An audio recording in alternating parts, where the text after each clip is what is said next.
વડોદરાની વાત કરવામાં આવે તો જિલ્લાના ડીસર તાલુકાના સાંઢસાલ ગામે ખાણ ખનીજ વિભાગે ગેરકાયદેસર રેતીના સંગ્રહ અને વહન સામે વધુ એક મોટી કાર્યવાહી હાથ ધરી છે।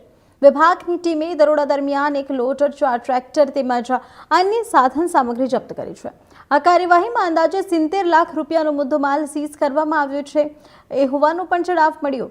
ગેરકાયદેસર ખનન અને રેતીના સંગ્રહ સામે વિભાગ દ્વારા ઝીરો ટોલરન્સની નીતિ હેઠળ સતત કાર્યવાહી કરવામાં આવી રહી છે।